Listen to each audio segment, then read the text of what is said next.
नमस्कार. श्री रंगनाथ स्वामी यांचे चरित्र भाग 2 वंशवर्णन. जन्मकर्मच मे दिव्यम ममयो वेत्ती तत्वतः. अनंत अनंत ब्रह्मांडामध्ये अनादिकालापासून भ्रमण करणारे केवळ अस्तित्व मात्र निरतिशय निर्विशेष स्वसंवेद्य तत्व, ज्याला आपल्या सनातन संस्कृतीमध्ये परब्रह्म म्हणून संबोधले जाते, तेच सत्य असून त्याला जाणणे म्हणजे ज्ञान होय. असे ते सच्चिदानंद ब्रह्म हे माझे खरे स्वरूप होय. याच स्वरूपातून एकोहम बहुश्याम या वतीने अनंत अनंत जीव निर्माण होत गेले, होत आहेत आणि होत राहणार. मूलतः प्रत्येक जीव हा अव्यक्तता असून वृत्ती आणि वासनापूर्ती करता पंचभौतिक देह धारण करण्यासाठी तो धडपडत असतो. मी देखील अशा अव्यक्तामधून पंचभौतिक देहाच्या संघटनेतून व्यक्त होण्याचा संकल्प केला. माझा हा संकल्प स्वतःला व्यक्त करण्याकरता अगर कुठल्याही वृत्ती अगर वासनापूर्ती करता नव्हता. संत महात्म्यांनी सांगितल्याप्रमाणे केवळ मायाजाळात अनंत यातना भोगणाऱ्या जीवांना आनंददायी सत्यस्वरूप चैतन्याची भेट घडवून द्यावी, याकरता पंचभौतिक देहरूप गावाला यावेसे वाटले. वास्तविक पाहता माझे विचरण अनंत ब्रह्मांडात सातत्याने अविरुद्धपणे चालू असते. या पृथ्वीतलावर देह धारण करून व्यक्त होण्यासाठी सूचीपूर्ण देश, वंश, काळ हे सर्व पूर्वनियोजित करूनच मी व्यक्त होण्याचे ठरविले.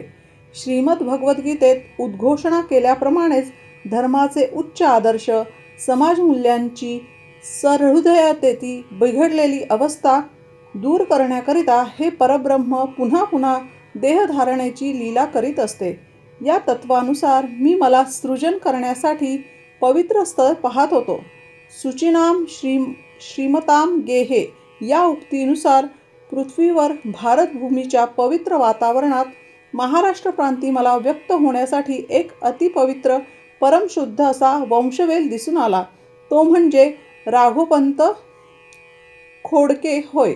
या वंशवेलीवर बोपाजी पंत देशपांडे व अखंड चूडामंडित सौभाग्यवती बयाबाई या अत्यंत पवित्र आणि साधनासूची संपन्न अशा प्रपंची युग्मापोटी मी व्यक्त व्हायचा निश्चय केला. हे कुटुंब नाझरे ग्रामी निजामशाहीतील बसवकल्याण तीर्थाच्या पश्चिमेस काही योजन अंतरावर राहत होते. रम्य असा निसर्ग परिसर, 12माही नाही तर 8 ते 10 महिने वाहणारी एक नदी हीच त्या गावाची समृद्धी होती. पूर्वी केव्हा तरी बोपाजी पंतांच्या आजोबांनी निजामशाहीतील दरबारी नोकरी स्वीकारली होती. बालेघाट प्रदेशातील म्हणजेच महाराष्ट्र कर्नाटक सीमेतील भागात चौसाळ महाल या प्रभागात खडकी हे गाव होते. येथील राघोपंत ह्या सरळ स्वभावाच्या अतिशय शांत वृत्तीच्या आमच्या पूर्वजाने भाऊबंदकीच्या त्रासाला कंटाळून ते गाव सोडून विजापूरच्या बादशहाकडे अश्वपरीक्षकाची नोकरी स्वीकारली.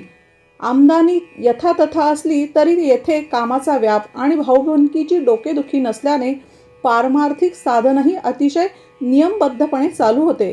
खडकीचे म्हणून यांचे उपनाव खडके होते.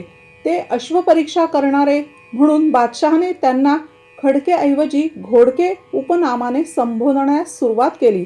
हे घोडके उपनाम पुढे बादशहाने माणदेश प्रांतातील काही प्रभागांचे देशपांडे पण त्यांना दिले. घोडके देशपांडे व शेवटी देशपांडे पर्यंत हे आडनाव उरत आले. याच प्रांतात आनंद संप्रदायाचा एक मठ होता. आता राघोपंतांचे राहणे नाझरे ग्रामी होऊ लागले. नाझरे ग्रामी प्रापंचिक स्थिती स्थिरस्थावर होऊ लागली. राघोपंतांच्या पोटी चंदोपंत यांचा जन्म झाला. चंदोपंतांच्या पोटी जन्मास आलेल्या दत्तोपंतांचे श्रीमुख पाहून राघोपंत स्वर्गवासी झाले. या दत्तोपंतांचे पोटी रंगोपंत यांचा जन्म झाला. हेच माझे आजोबा होते. पणजोबांना कल्याण मठातील परमसिद्धी संत प्रवर श्री पूर्णानंद स्वामींनी आशीर्वचन दिले होते की तुझ्या कुळात एक महान भगवत भक्त जन्म घेणार आहे. अवधूत चिंतन श्री गुरुदेव दत्त निजानंद रंगनाथ स्वामी महाराज की जय.